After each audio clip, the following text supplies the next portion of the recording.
ಇವತ್ತು ಬೆಂಗಳೂರಿನ ಐತಿಹಾಸಿಕ ಕರಗ ಮಹೋತ್ಸವ. ಇನ್ನು ಕರಗ ಹೊರಡುವಂತಹ ಕೆಲ ರಸ್ತೆಗಳಲ್ಲಿ ಮಾರ್ಗ ಕೂಡ ಬದಲಾವಣೆ ಮಾಡಲಾಗಿದೆ. ಐತಿಹಾಸಿಕ ಪ್ರಸಿದ್ಧ ಕರಗ ಮಹೋತ್ಸವವನ್ನು ಕಣ್ತುಂಬಿಕೊಳ್ಳಲಿಕ್ಕೆ ಲಕ್ಷಾಂತರ ಜನ ಸಾಕ್ಷಿ ಆಗ್ತಾರೆ. ಕರಗ ಹೊರಡುವ ಕೆಲ ರಸ್ತೆಗಳಲ್ಲೂ ಸಾಕಷ್ಟು ಮಾರ್ಗ ಬದಲಾವಣೆ ಮಾಡಿದ್ದಾರೆ. ಇನ್ನು ಮಾರ್ಕೆಟ್ ಸರ್ಕಲ್ನಿಂದ ಅವೆನ್ಯೂ ಸರ್ಕಲ್, ಮೈಸೂರು ಬ್ಯಾಂಕ್ ಸರ್ಕಲ್ವರೆಗೂ ಕೂಡ ರಸ್ತೆ ಸಂಚಾರ ಬಂದಾಗಿರುತ್ತೆ. ಇವತ್ತು ರಾತ್ರಿ 9 ಗಂಟೆಯಿಂದ ನಾಳೆ ಬೆಳಗ್ಗೆ 7ರವರೆಗೂ ಕೂಡ ಸಂಚಾರ ಬಂದಿರ್ತದೆ. SPG ರಸ್ತೆ, ಟೌನ್ ಹಾಲ್, ಕೆಂಪೇಗೌಡ ರಸ್ತೆಯನ್ನು ಈಗ ಬಳಕೆ ಮಾಡ್ಕೊಳ್ಬೇಕಾಗುತ್ತೆ. ಕರಗ ದೇಗುಲದಿಂದ ಹೊರಟು ಮರಳಿ ಬರುವವರೆಗೂ ಕೂಡ ಒಂದಿಷ್ಟು ಆಲ್ಟರ್ನೇಟ್ ಅಂದರೆ ಬದಲಿ ವ್ಯವಸ್ಥೆಯನ್ನು ಮಾಡಿದ್ದಾರೆ. ಇವತ್ತು ರಾತ್ರಿ 9 ಗಂಟೆಯಿಂದ ಬೆಳಗ್ಗೆ 7 ಗಂಟೆವರೆಗೂ ಕೂಡ ಸಂಚಾರ ಬಂದಾಗ್ತದೆ. SPG ರಸ್ತೆ, ಟೌನ್ ಹಾಲ್, ಕೆಂಪೇಗೌಡ ರಸ್ತೆಯನ್ನು ಬಳಕೆ ಮಾಡ್ಕೋಬೇಕು. ಕರಗ ದೇಗುಲದಿಂದ ಹೊರಟು ಮರಳಿ ಬರುವವರೆಗೂ ಕೂಡ ಅಕ್ಕಿಪೇಟೆ, OTC ಮುಖ್ಯ ರಸ್ತೆಗಳು ಸಂಪೂರ್ಣ ಬಂದಾಗ್ತವೆ. ಇನ್ನು ಈ ರಸ್ತೆ ಬದಲಿಗೆ ಪರ್ಯಾಯ ಮಾರ್ಗ ಬಳಸುವಂತೆ ಸೂಚನೆ ಕೂಡ ಹೊರಡಿಸಲಾಗಿದೆ. ವಾಹನ ಸವಾರರಿಗೆ ಬೆಂಗಳೂರು ಸಂಚಾರಿ ಪೊಲೀಸ್ನವರು ಸೂಚನೆಯನ್ನು ಕೊಟ್ಟಿದ್ದಾರೆ. ಒಂದು ಕಡೆ ಐತಿಹಾಸಿಕ ಪ್ರಸಿದ್ಧ ಈ ಬೆಂಗಳೂರಿನ ಕರಗ ಮಹೋತ್ಸವವನ್ನು ಕಣ್ತುಂಬಿಕೊಳ್ಳಲಿಕ್ಕೆ ಪ್ರತಿ ವರ್ಷದಂತೆ ಈ ವರ್ಷವೂ ಕೂಡ ಒಂದು 10 ಲಕ್ಷಕ್ಕಿಂತ ಹೆಚ್ಚಿನ ಜನ ಸೇರುವ ಸಾಧ್ಯತೆ ಇದೆ ಅಂತ ಒಂದು ಅಂದಾಜು ಮಾಡಲಾಗ್ತಾ ಇದೆ. ಹಾಗಾಗಿ ಒಂದಿಷ್ಟು ಟ್ರಾಫಿಕ್ ಸಹಜವಾಗಿ ಕಿರಿಕಿರಿ ಆಗುತ್ತೆ. ಟ್ರಾಫಿಕ್ ಕಿರಿಕಿರಿ ಆಗಬಾರ್ದು, ಆ ನಿಟ್ಟಿನಲ್ಲಿ ಏನೆಲ್ಲ ಕ್ರಮಗಳನ್ನು ತೆಗೆದುಕೊಳ್ಬೇಕು ಆ ರೀತಿಯಾದಂಥ ಕ್ರಮಗಳನ್ನು ತೆಗೆದುಕೊಂಡಿದ್ದಾರೆ. ಮತ್ತು ಒಂದಿಷ್ಟು ಮಾರ್ಗ ಬದಲಾವಣೆ ಕೂಡ ಮಾಡ್ಕೊಂಡಿದ್ದಾರೆ. ಆ ಮಾರ್ಗ ಬದಲಾವಣೆ ಮಾಡಿರೋದ್ರಿಂದ ಅದು ಇವತ್ತು ರಾತ್ರಿ 9 ಗಂಟೆಯಿಂದ ನಾಳೆ ಬೆಳಗ್ಗೆ 7 ಗಂಟೆವರೆಗೂ ಕೂಡ ಮಾರ್ಗ ಬದಲಾವಣೆ ಆಗ್ತದೆ. ಹಾಗಾಗಿ ಆ ಜಾಗದಲ್ಲಿ ಈಗ ನೀವು ಯಾವುದೇ ಕಾರಣಕ್ಕೂ ಹೋಗೋಕ್ಕೆ ಅವಕಾಶ ಇರಲ್ಲ. ಇವತ್ತು ಬೆಂಗಳೂರಿನ ಐತಿಹಾಸಿಕ ಕರಗ ಮಹೋತ್ಸವದ ಹಿನ್ನೆಲೆಯಲ್ಲಿ ನಗರದಲ್ಲಿ ಭದ್ರತೆಗಾಗಿ 2000 ಪೊಲೀಸ್ನವರ ನಿಯೋಜನೆ ಮಾಡಲಾಗಿದೆ. ಬೆಂಗಳೂರಿನ ಕೇಂದ್ರ ಪಶ್ಚಿಮ ಭಾಗದಲ್ಲಿ ಮೆರವಣಿಗೆ ಸಾಗುತ್ತೆ. ಸುಮಾರು 22 ಕಿಲೋಮೀಟರ್ ದೂರ ಈ ಕರಗ ಸಾಗುತ್ತೆ. 22 ಕಿಲೋಮೀಟರ್ ದೂರ ಸಾಗುತ್ತೆ. ಯಾವುದೇ ಅಹಿತಕರ ಘಟನೆ ಜರುಗದಂತೆ ಸೂಕ್ತ ಬಂದೋಬಸ್ತ್ ಕೂಡ ಈಗ ಮಾಡ್ಕೊಂಡಿದ್ದಾರೆ. ಕರಗ ಸಾಗುವ ದಾರಿಯುದ್ದಕ್ಕೂ CCTV ಕ್ಯಾಮ್ರಾ ಕಣ್ಗಾವಲಿರುತ್ತೆ.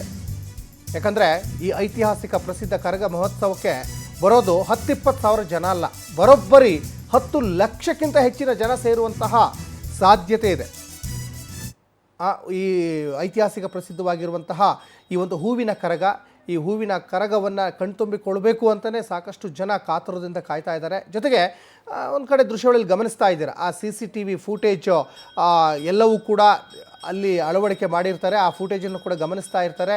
ಏನಾದರೂ ಅಹಿತಕರ ಘಟನೆಗಳನ್ನು ನಡೆದರೆ ಅವ್ರ ಮೇಲೆ ಸೂಕ್ತ ಒಂದು ಕಾನೂನು ಕ್ರಮಗಳನ್ನು ಕೂಡ ತೆಗೆದುಕೊಳ್ಳಲಿಕ್ಕೆ ಮುಂದಾಗ್ತಾರೆ. ಯಾಕಂದರೆ ಈ ಒಂದು ಐತಿಹಾಸಿಕ ಪ್ರಸಿದ್ಧ ಕರಗ ಮಹೋತ್ಸವ ಈ ವರ್ಷಕ್ಕೊಮ್ಮೆ ಇದನ್ನು ವೀಕ್ಷಣೆ ಮಾಡಬೇಕು ಅಂತ ಬರೀ ಬೆಂಗಳೂರಿಗರಷ್ಟೇ ಅಂತಲ್ಲ, ರಾಜ್ಯದ ದೇಶದ ಜನ ಕೂಡ ಭಾಗಿಯಾಗುವಂತಹ ಪದ್ಧತಿ ಈ ಹಿಂದೆಯಿಂದನೂ ಕೂಡ ರೂಢಿಸ್ಕೊಂಡು ಬಂದಿದ್ದಾರೆ. ಈ ಬಗ್ಗೆ ಸಾಕಷ್ಟು ಡೀಟೇಲ್ಸನ್ನು ನಮ್ಮ ಕ್ರೈಮ್ ರಿಪೋರ್ಟರ್ ವೆಂಕಟೇಶ್ ಕೊಡ್ತಾ ಹೋಗ್ತಾರೆ. ವೆಂಕಟೇಶ್, ಐತಿಹಾಸಿಕ ಪ್ರಸಿದ್ಧ ಕರಗ ಮಹೋತ್ಸವ ಕಣ್ತುಂಬಿಕೊಡಲಿಕ್ಕೆ ಲಕ್ಷಾಂತರ ಜನ ಸೇರ್ತಾರೆ. ಪೊಲೀಸ್ ಭದ್ರತೆ ಯಾವ ರೀತಿಯಾಗಿ ಮಾಡಿಕೊಂಡಿದ್ದಾರೆ ಈ ಕರಗ ಮಹೋತ್ಸವದ ನಿಮಿತ್ತವಾಗಿ ಅಂತ ವೆಂಕಟೇಶ್?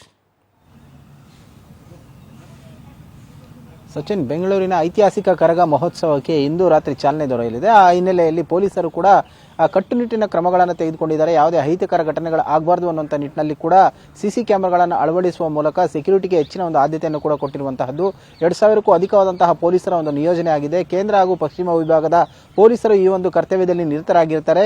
ಜೊತೆಗೆ ಕರಗ ಸಾಗುವಂತಹ ಮಾರ್ಗಗಳಲ್ಲಿ ಕೂಡ ಈಗಾಗಲೇ CC ಕ್ಯಾಮೆರಾಗಳನ್ನು ಅಳವಡಿಸಿದ್ದು ಸುಮಾರು 10 ಲಕ್ಷಕ್ಕೂ ಹೆಚ್ಚು ಜನಸಂಖ್ಯೆ ಈ ಒಂದು ಕಾರ್ಯಕ್ರಮದಲ್ಲಿ ಭಾಗಿಯಾಗ್ತಾ ಹಿನ್ನೆಲೆಯಲ್ಲಿ ಸಹಜವಾಗಿಯೇ ಕೂಡ ಈ ಮೊಬೈಲ್ ಕಳ್ಳರಾಗಿರ್ಬೋದು, ಚೈನ್ ಸ್ನ್ಯಾಚರ್ಸ್ ಆಗಿರಬಹುದು, ಈ ರೀತಿಯಾದಂತಹ ಕಳ್ಳರು ಕೂಡ ಬರುವ ಸಾಧ್ಯತೆ ಇರುತ್ತೆ. ಹಾಗಾಗಿ ಅವರ ಮೇಲೆ ಕೂಡ ನಿಗಾ ಇಡುವ ನಿಟ್ಟಿನಲ್ಲಿ ಕೂಡ CC ಕ್ಯಾಮೆರಾಗಳನ್ನು ಅಳವಡಿಸಲಾಗಿರುತ್ತದೆ.